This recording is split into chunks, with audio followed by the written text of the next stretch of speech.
Good morning and welcome to Morning Coffee with Brigid. I'm Brigid Burke and it is, what is it? Is it the 10th now or is it the 11th? It's the 11th. It's July the 11th. Good morning, Melissa. And a little cooler this morning.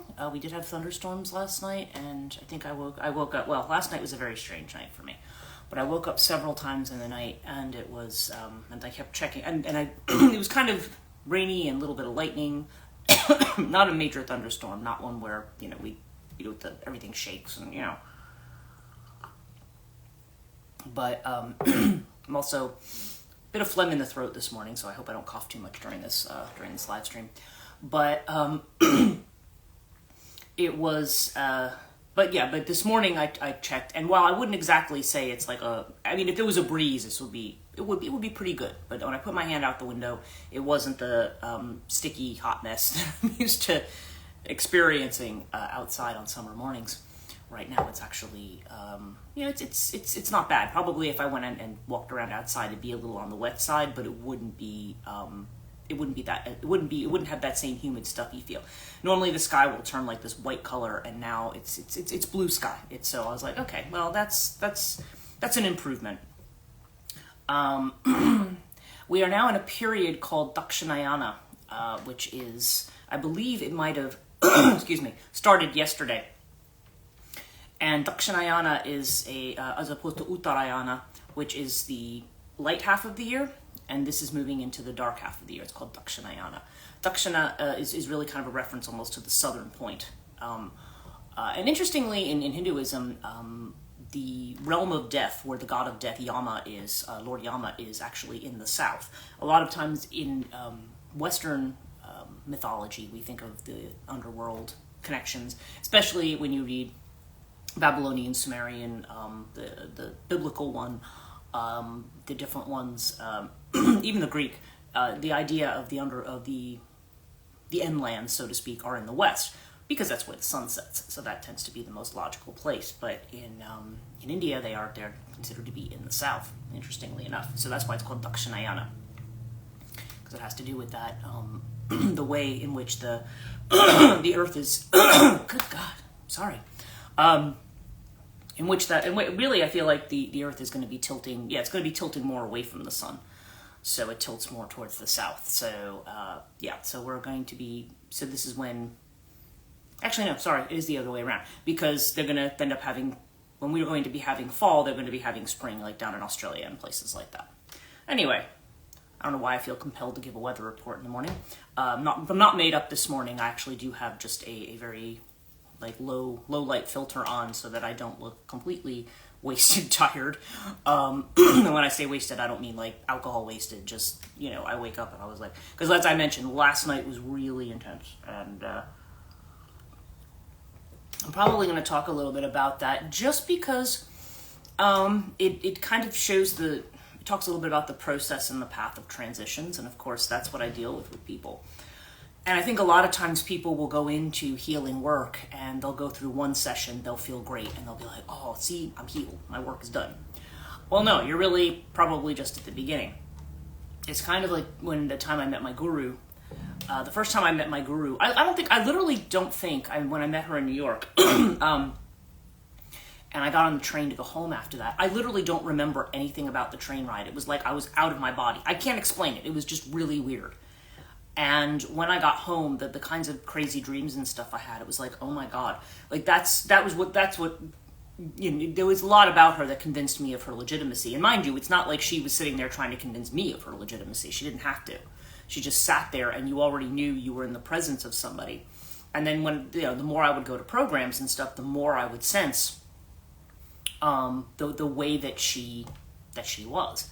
And she is in fact coming, I think she's coming to the Javits Center in New York. I think they finally picked the hotel. But it's between August 5th and 7th, and there's usually a 9 o'clock a.m. lineup for darshan. And again, I don't know. She hasn't been to the U.S. in so many years. I don't know if they're going to start fresh with have you seen Amma, have you not seen Amma? Because generally, if you have seen Amma, you get a later token. They let the people who've never seen her before go first, which is fine. I don't have any issue with that. But it does mean that if I go in, I'm probably in for a full day in New York. And And so, yeah, but it's in Javits this time. So if I was going to try to get in for a 9 a.m. lineup, I'd have to probably be getting on the rush hour train, which, you know, I don't know. It probably is fine. But in any case, not to derail into that, I have, when I would go to, okay, so when I first went to go meet her, everything, and people, when they first meet her, everything seems very, very blissful, okay? And to me, this is very similar to the healing process. But then the work begins, because when you start to heal, you start to see, there's one of the cards that I have, and it's one of the wise one cards, okay? And the healer is one of the wise ones. And the idea is that reflected back at you from the healer is what you see in the healer's face, what you are lacking, okay? So this is why, for example, if you go to therapy, why the therapist, they're frequently, Freudian therapists would always talk about the idea of transference. And that was always a thing that sort of frightened me when I was in grad school. It was just the idea that whatever that person's hang up or neurosis or whatever it was, it gets transferred onto the therapist, because the therapist becomes the mirror point for whatever's happening.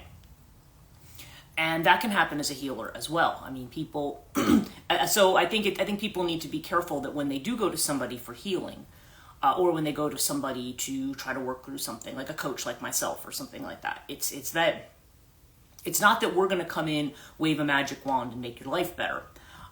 What we actually are doing is we're coming in and trying to show you the path to you making yourself better. And we use different methods. Like I use energy I use cards and stuff as a way of trying to see what's going on that's not being spoken necessarily. Okay.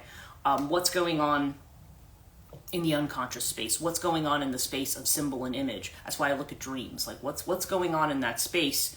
What is it telling you about what the ego's not acknowledging? Okay.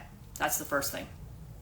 The second thing is the actual things like the Rahani, or if I did Reiki for somebody, that kind of healing is meant to, I mean, yes, it's meant to balance. Something like Reiki therapy certainly is meant to relax. Rahani can also relax people.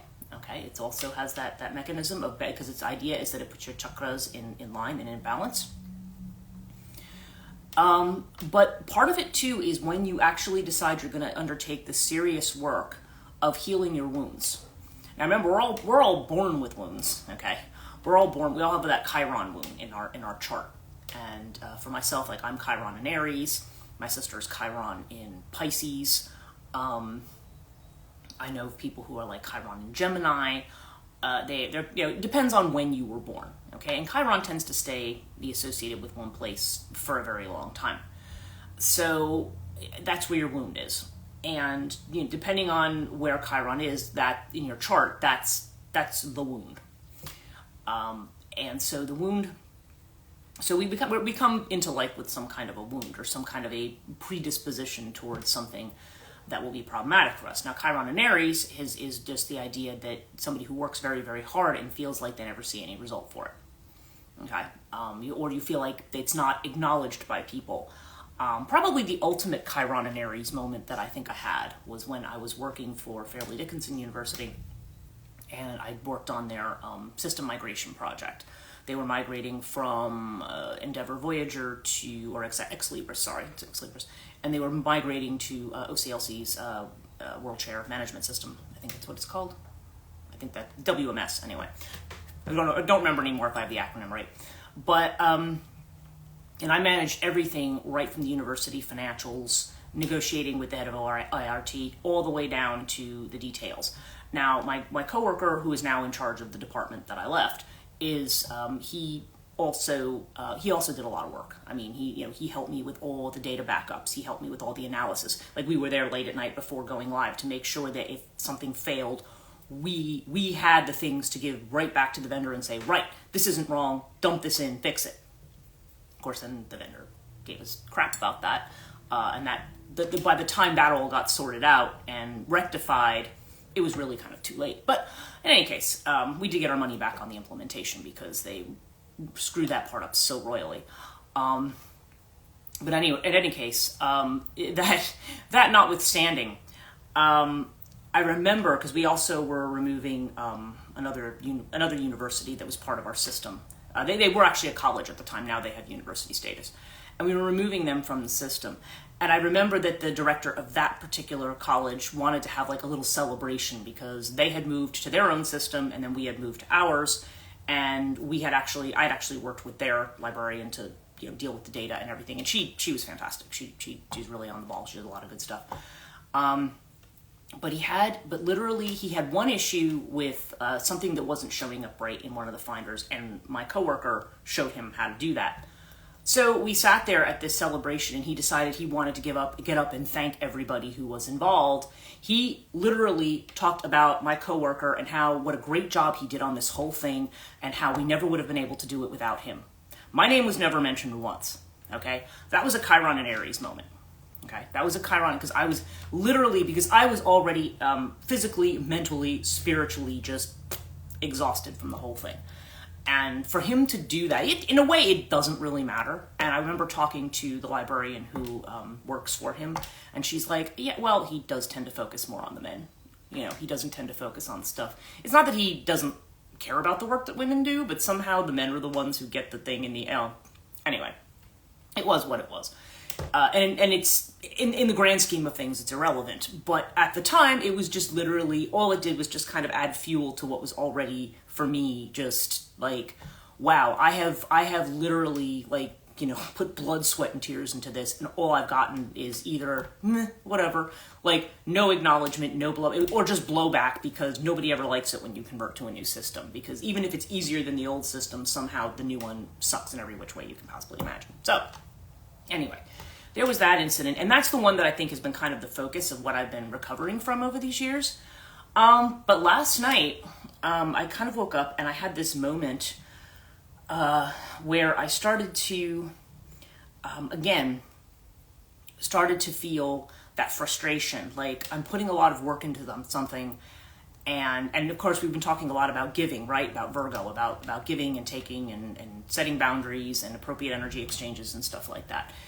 And I feel like I was back to a point where I feel like I'm doing a lot for people and not always getting something. I mean, that's not that I never get anything in return, but it's just like, it's just not enough. And this is a path that clearly my guides want me to be on. And, so I run into that frustration regularly, and I'm like, look, these two things are not matching up, and me just like say up and selling my house is not an answer, because I would need to get another place. And right now, because I don't have something that would qualify for people as, making, they're looking for a certain income, a certain job, and so forth. If I can't show that, good morning, Suda, then I would not be able to do it. So, in a way, you feel like you're kind of stuck. But weirdly, last night, what really sort of came out for me, and this is what I'm saying, when you're going through a healing process, stuff can come up very, very suddenly that you're not really anticipating. And all of a sudden, and I don't really know what triggered it, but all of a sudden it was stuff around stuff that happened 30 years ago. Almost exactly 30 years ago, in fact. And this was the point at which, just to tell you the things that were going on, I belonged to a Wiccan group at that time. And I remember I had gone to something that previous May in '93 called Rites of Spring. And I think there was something that happened recently that kind of reminded me of going to that. And that was, that was kind of a mixed experience, but I would say overall it had been a good one. And then the guy who had been my friend, who then became my fiance, or we started dating first. We got engaged like in early '94 and got married in late '94, around August. And so we had, he had finally ditched the other girlfriend that he had been dating, and then he was like, so then we were together after that. And then, of course, I was getting ready to go to England. And, okay, not to get into all the details of that time, but it was a period of time when I was very, very hopeful. Everything was good. I really felt really supported by my institution. I felt supported by my friends. I had this great relationship. And now I was going to have a chance to go to England. It was like a time full of opportunities. And instead, when I was in England, I wished I was home the whole time because I wanted to be, with him. And then when I married him, it just turned out to be the biggest colossal mistake. So, okay, what does this have to do with last night? That's really the thing that came up. It was just kind of like, because it's not even so much about him. The end of the relationship was not something I ever grieved.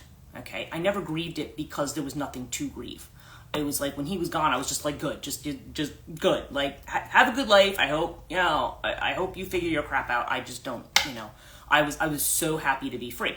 And freedom seems to be the theme. Interestingly, my friend Ellen does morning readings on Spiral Priestess, and that seemed to be the theme of her reading today as well.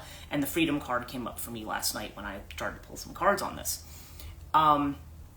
Because freedom can be a double-edged sword. Because on the one hand, you're, like I've said, you are free. You are free to do what you want, but then you're responsible for figuring things out. And sometimes it means walking a certain path by yourself, not with anybody. Okay, and so I don't know. That kept telling me, like, there's something you still hang on to, and it's not. Again, the grief is not about the relationship. The grief is about, that was a point in time where I keep talking about how I want to live overseas, where I might have actually been able to pull it off. And instead, I chose to come back, get the library degree, and marry this guy. And it was such a colossal F up in my life that there's not only hanging on to the, the grief. Well, okay, there's a lot of different grief. Because one, there's the grief of, that's really where I want to be. I could have been there, but this had to come and interfere. And my guides were telling me even at that time, this is where you want to look to, bad decision, whatever. Maybe I wasn't emotionally mature enough either. Maybe, who knows? I mean, let's take responsibility where that is, right? But also just the fact that I think my marriage, we all kind of end up, well, maybe I shouldn't say we all. Now I think women look at things very differently, but certainly I grew up with a certain impression of what marriage was going to be. Now, mind you, it's not like my parents were exactly, I was going to say Romeo and Juliet, but that's actually a bad example because they both die. But you understand what I'm saying. They weren't like the prototype of the romantic lovers, okay? My parents were not romantic at all. My father has very English kind of way about him. And it's funny that a lot of the men I become attracted to are also English. And it's not that they're, like I said, very similarly, my father was a friendly person, but he was just kind of, he just wasn't, it was, the only time he ever got emotional was when he was mad. So it was just, he just wasn't somebody who was like, and he never really got mad at us. Very rarely did he get mad at us. But it was just, meaning the kids. My oldest brother, he got mad at quite frequently, but that was a different thing. But in any case, so it wasn't like I had this prototype of this kind of marriage, but you grow up with this expectation that, at least girls did then, that it was sort of like marriage was the be all end all. Like, you're going to marry somebody and it's just going to be this great thing. Like, it's like the Cinderella thing. Maybe that's the better way to talk about it. But it's not that. It's not that. Even in good marriages, it's not like that. Okay. You might have a period of time where there's like what they call a honeymoon period where you might be romantic, but there's life. And ideally you want to share your life with somebody in that kind of state of mind. And maybe there's some people who retain a certain amount of that through their marriage. But most of the time, what I know is that basically I feel more like the best marriages are where the people kind of settle down into being like just really good friends and, who can trust and rely on each other. Okay. But basically he shattered my whole image of what marriage should have been. Okay. Because it was a disaster right from day one. And it's kind of kept me away from relationships for a very long time. So this came up last night very strongly. So I did Rahani last night, of course, because that's what I do now. And it was very interesting because all the Rahani energy wanted to go into the lungs, which, if you know anything about emotional body mapping, that's where grief is held. But it also wanted to go into the shoulders and the back of the neck. So this is a lot about not only the burdens you carry, but about the past that you carry as well. So that's where the energy was just flowing. And it does. Again, it's this left side thing, which gets back to the wound of never enough. Because that was the way my husband made me feel, like I was never enough. I was already working 3 jobs. And it kind of, because right now I'm at a point where I feel like I'm doing a lot of different things to try to make ends meet, That was kind of what it was then, and he wasn't really doing anything. He was just annoyed that I would expect him to like get a job and do anything. Like, yeah, it wasn't good right from day one. And he was running me into the ground with debt and stuff like that, and at a time when we couldn't afford it. So it was not a good situation. So I don't know if some of just feeling like I have to work very hard and I don't have a support, if that's the kind of thing that was coming to the surface. I think there's a lot of moving parts here. Okay. And again, I'm mentioning this not to make this like a confessional, but again, to show the way in which you start with something, it initially feels amazing, but as you kind of start working through your grief, like the more and more that comes out, you may have these moments, but they're like, it's like you have a bunch of mini tower moments. If you want to look at the cards, you have a bunch of mini tower moments, and I knew that's what was happening last night. So I'm like, all right, I'm going to move into this. And so I immediately did the Rahani on myself. And when I did that, it was, and I kind of knew that I was like, okay. And it was so weird because it was almost like, and I know this is going to sound, I don't know, maybe crazy, unsettling, but it was almost like I was dead. I don't know how else to explain it. It was almost like I was dead. But I really did not, not that I felt real pain or anything like that, but I just felt like my body was just there, like it was dead. And I just kind of felt like, okay. But I wasn't really alarmed by that because I felt like, okay, maybe this thing that needs to die, that won't die, is finally dying. Yeah. Maybe we're finally going to be able to integrate this piece that has been eluding me for all this time. So you understand where I'm coming from here. The transition process is one where these things come up, and we have, and if we're willing to meet the process halfway, which is what, the Tower card will be in this particular deck. We have the guidance one on the bottom today.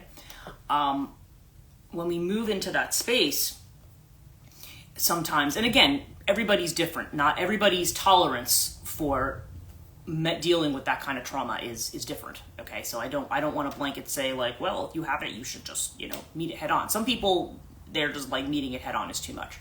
But again, that's something that I would feel like as a coach is a little bit beyond my capability. I'm like, that's where you need to deal with a therapist or you need to deal with a professional. For me, I'm more of a supplement to that.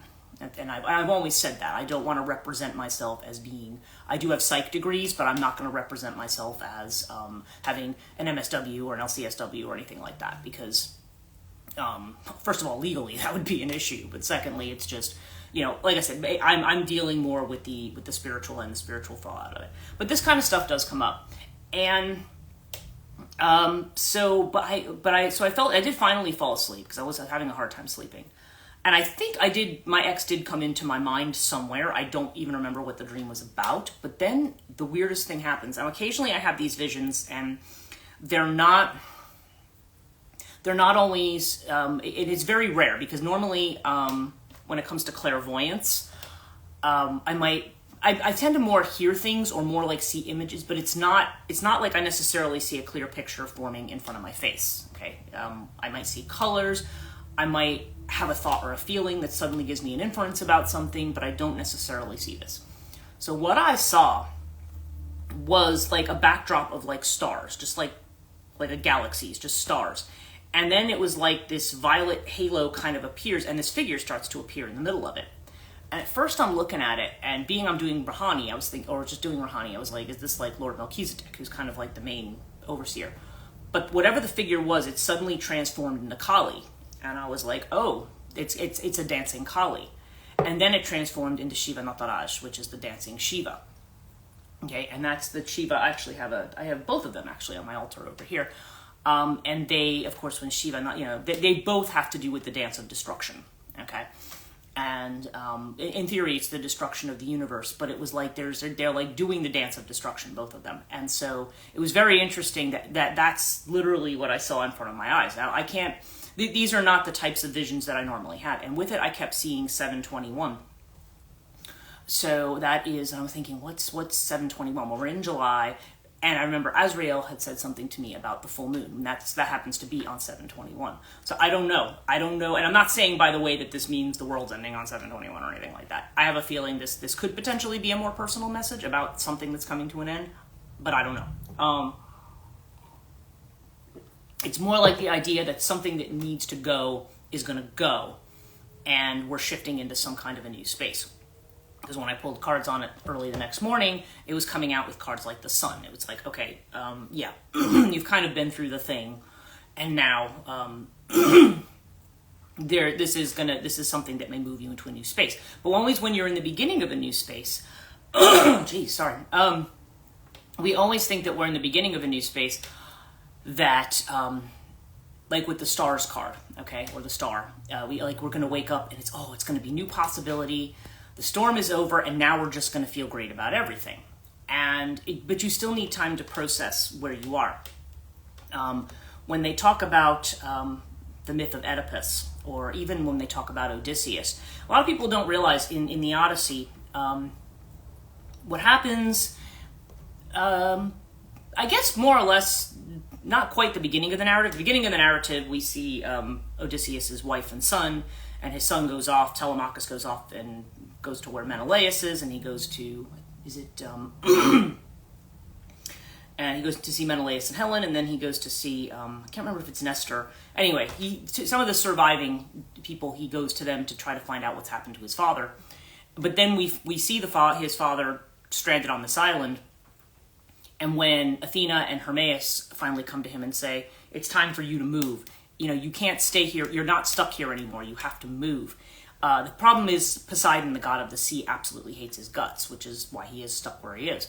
So Poseidon's, interestingly, he's in Ethiopia at some kind of a ceremony. So they're like, okay, Calypso is told, who's a nymph who lives there, is told to give him the provisions that he needs to like build a raft and clothes and so forth so that he can get out of there. And she doesn't really want to, but she has to do what the gods say, so she does it. And while he's on the ocean, Poseidon realizes he's there and is enraged and sends this like tidal wave just to knock him out. And this is when Ino comes in with her veil, and she gives it to him, and she's like a nymph, and she basically rescues him with this. So he's able to make almost like a raft out of that, because everything else he has is completely blown to bits. And using that, he manages to land on the shore at the island of Sherry. And Princess Nausicaa is outside doing her laundry. Yeah, I know. The idea of a 12-year-old princess doing her laundry is weird, but this is ancient Greece, so what can I say? In any case, so she goes out to do her laundry, and she sees this kind of like naked old warrior, like kind of washed up on the beach. And what a lot of scholars have said about this, as well as the idea of Oedipus as an infant having his feet pinned, it's like it's almost like that's like a birth moment. And at the birth moment, if you think about a baby when it's born, a baby can't walk yet. It's still very vulnerable. It's kind of like it's still not. The baby can't really even crawl yet. I mean, that's not a stage. So it's almost like you're at this point of having the beginning where the legs are weak, where the legs don't work. In Oedipus's case, he had the swollen foot. That's literally what Oedipus means, swollen feet. Or swollen foot, really. It's singular. But there's this idea that you're kind of at the beginning of something and trying to feel your way around. If you know of people who have dealt with addictions, okay, so say somebody has had an alcohol addiction, and let's just say that they've been able to beat it, okay, let's just say that they've been, they reach a point where they don't feel reliant, maybe they feel strong enough to be on their own, but then they may go out into the world, and the first kind of stressors that may happen, it may be very, very hard. It may feel 10 times harder than it would for somebody who's not carrying that burden, okay? He feels 10 times harder. And so it is when you let these things go, there's a release and there's a relief, but then it's like, but now you're in a new place. So now there's the burden of figuring out the new place. So I don't know. That's kind of where I'm at this morning. But it's just interesting. And like I said, a lot of this has started because of the Rahani. And and so I think you also, because it's been 30 years of kind of evaluating, okay, well, where am I at this point? Because I left my husband we split up in 2001, and I think we were officially divorced in 2003. So that was, kind of 10 years after this period of time. We were married, I guess, really more 9, because we got married in 94. And then, and now here we are, like another, 20 years after that. So, yeah, so I don't know if the timing has something to do with that. But, and I think about, that right now. I'm like, okay, I'm trying to do all this. I'm trying to make all this work by myself. And it's not, while it's not like, things are picking up. I do have people coming in. People are booking out. It's all great. That's all great stuff. But my second job is something that doesn't kick until September. And so I've had to do some scrambling and some refiguring that I'm just kind of like, I don't want to have to do this. I kind of missed the time when I was just like, okay, I just had this regular salary and it was fine. But I think maybe some of that reminds me of that period of time. And when I think about romantically, I'm like, okay, well, I am interested in one individual, but that individual, first of all, is in England, is not here. And second of all, they are, at the moment, well, first of all, I don't even know if the feelings are returned or not. I have no clue. But, I do talk to this person, sort of. I message this person. But I don't, but this person also, me or anybody else, they just seem to be like, I'm too busy for everything, So I don't know that is anything or will be anything, but that's kind of the only interests I have right now. So again, it's not like that's a thing, but it's just, I would love to have a chance to see a relationship work the right way, but in any case, stuff that comes up. Did it just come up for me again? I just thought I saw it. Was that at the top? It's interesting. Anyway, yeah, let's draw our cards for today and see what we've got. Interesting. It is kind of around this theme, so let's just see what we have this morning. Okay, our first card is the Three of Wands, which is experiencing. Okay, now with respect to what I was just saying, when it comes through going through a transition, it's allowing yourself to experience what comes, regardless of what it is. The thing you don't want to do is what they call spiritual bypassing. You don't want to do what a lot of, and that can be the problem. If you've had a very pleasant sensation with spirituality, or there's an expectation that, okay, I've adopted this, so therefore now everything's going to be perfect. I'm going to be happy. There's going to be no more sadness, no more this, no more that. That's not the way any of it works. You're generally at a beginning point, like an epiphany point. We've talked about those. And then once you reach the epiphany point, that's when your work begins. With the guru, as I was saying about her earlier, it's like, okay, you meet her and you have this moment of bliss. That moment where you know that you're dealing with somebody who is authentically a guru and not, there are fake gurus and things out there as well, but you're dealing with somebody authentic. The impact was profound. And a lot of people that you see them run off, it's like, oh, mother, I love you, and this and that, and da, da, da. But then when they start to do the actual work, they're like, why is this so painful? Why is this so hard? And it's like, because to me, that is the sign of an authentic guru. There are people who will say, well, she's not authentic because, this happened to me and that happened to me. It reminded me of a woman I used to work with who always talked about, she lived next door to one of the assistants to the Dalai Lama. And she said this woman just seemed like she was irritable all the time. And she says, see, that shows you that religion stuff doesn't work. She's supposed to be peaceful. She's Buddhist. I was like, no, if you're on the path, you're probably not, you're probably not peaceful, or at least you're going to have moments where you're not. The spiritual path is not about, I've adopted this. We kind of have this conversion moment where we think, oh yeah, I'm going to have that. I had this moment. Like I said, there are moments. That's what the Six of Wands is. They're moments. They they come and they go, and you want to deal with the material in between. You need to integrate that material, figure out where it fits in. Okay, so there's that kind of a thing. So experiencing means allowing yourself to experience. Okay, in this particular deck. Now, Three of Wands, of course, can be about, in traditional decks, is more about collaboration and things like that. But this is about experiencing, about saying, no, I'm going to participate and not back off from something. Okay, I'm experiencing. And the inner feeling, of which maybe we're very aware, is the Tower. And literally, like I was saying, this is, when you read the book on this one, it will say, you need to say yes to the experience by meeting it halfway. Okay, which is what what I wanted to do last night. I was like, okay, we're going to meet this experience because there's no point, because we'll try to distract ourselves from it with something to make us not feel that way. But it's like, no, I want to feel that way. That's why when people say to me, I have had clients and people who've said to me like, oh, well, I don't want to feel negative about things. Well, you're going to, because that's life. You're going to feel negative about stuff. Don't stop yourself from feeling negative. Don't stop yourself from having a good cry. Don't stop yourself from these things. These are part of life, and they're there for a reason. It's not like some inherent flaw in you as a human being. I mean, you need to be able to emotionally express what you're feeling. And the external feeling of which we're aware. There's the past lives card. Now again, this is like the moon card in this deck. And past lives may not always have to do with an actual past life, okay? I feel like okay, if I look at it with respect to my situation, this is something, it's within this lifetime, but it feels like a different life. You know, it's a different time period. So past lives can refer to other lifetimes impinging on the present one. Or concurrent ones impinging on the present one, or it can have to do with past events in our own life, okay? And so, yeah, it's almost like coming to that moment, okay, where we see this, okay? So this is interesting, yeah. The thunderbolt that where we experience, like if I read this straight across, let's see if I can do this properly for you. Maybe not. You know, we're experiencing the thunderbolt that shows us the past.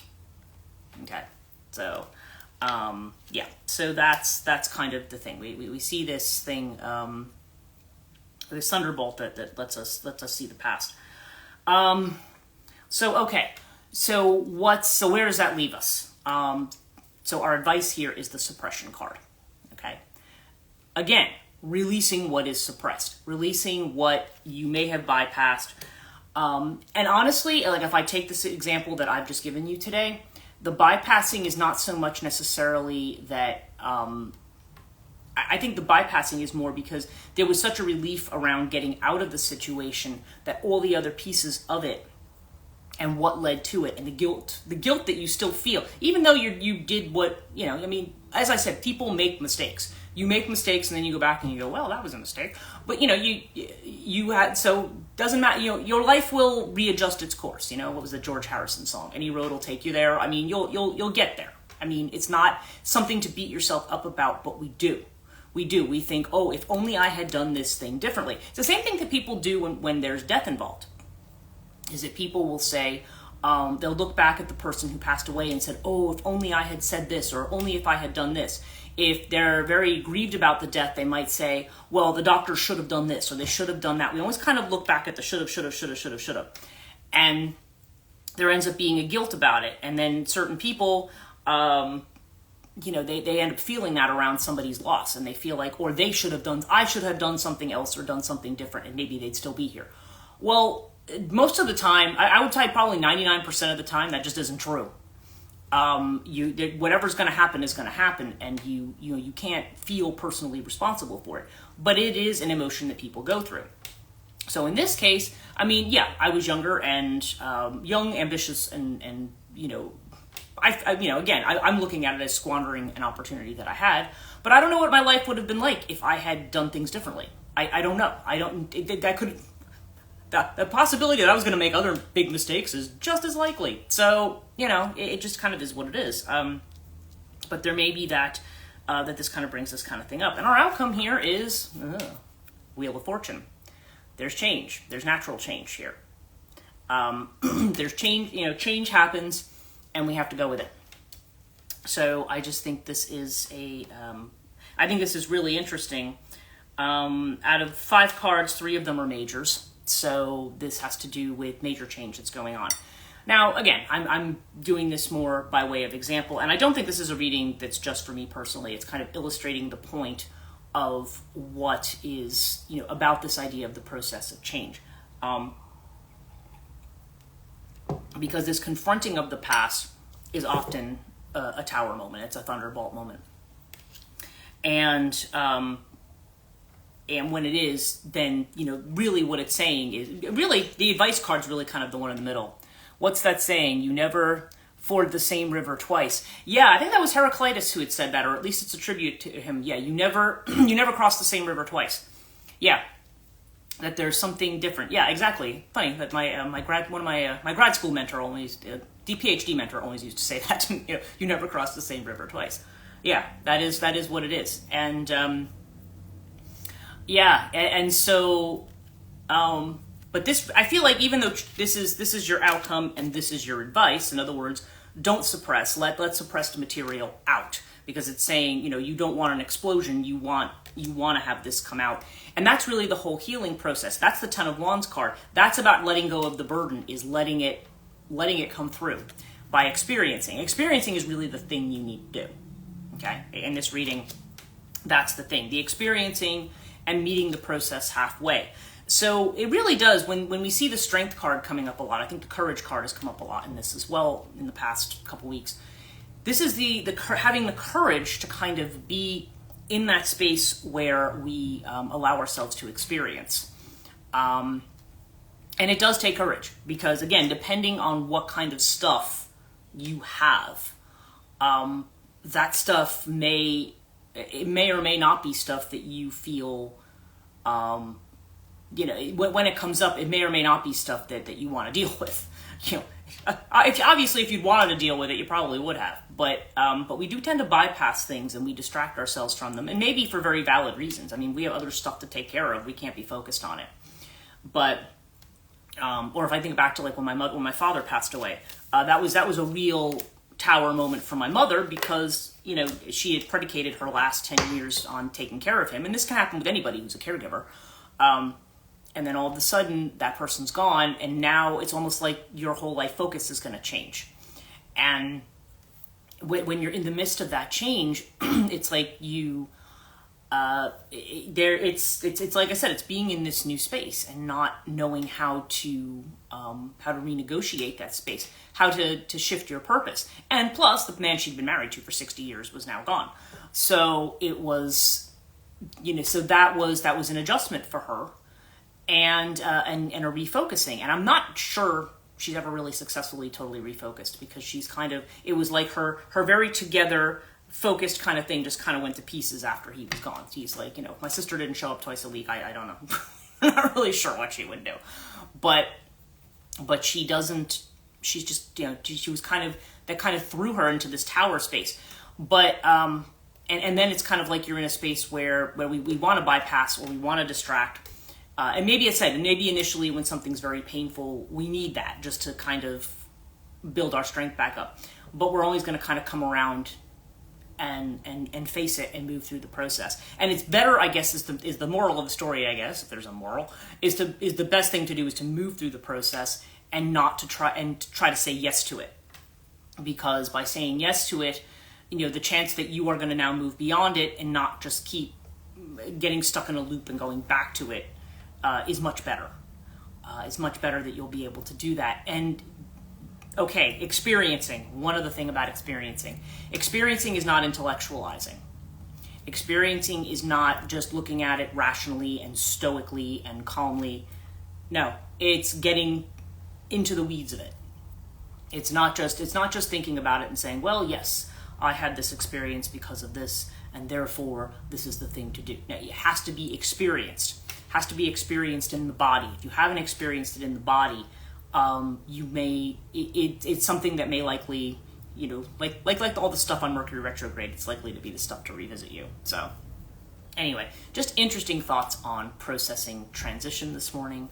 I hope this was useful to people. Like I said, I don't necessarily like to talk a whole lot about, I don't want to make it like a whole lot about personal stuff, but this came up pretty strong this morning. So I was just like, and literally I woke up, I almost didn't do the live stream this morning. I was like, maybe I should take some time to just think this through. But I was like, well, let me get on and just see, what comes of it as I come on here. So yeah, interesting night. Interesting to see where this all leads and what the 721 thing means. I don't know. I guess we'll find out. But anyway, thank you guys so much for joining me and for kind of listening through this kind of a thing. But yeah, the process of change, it's a process. It's not a one-shot deal. It's a process. So anyway, I hope all of you are negotiating your own things in your own way as best as you can and as well. Oh, you're welcome. Thank you, Melissa. And yes, and oh, you're welcome. And yeah, and thank you. And oh, I see JR93016 also joined me. So good morning. I'm sorry I didn't say good morning to you. So thank you guys so much for joining me, and I will be back tomorrow morning, and we'll see you then. Have a great day.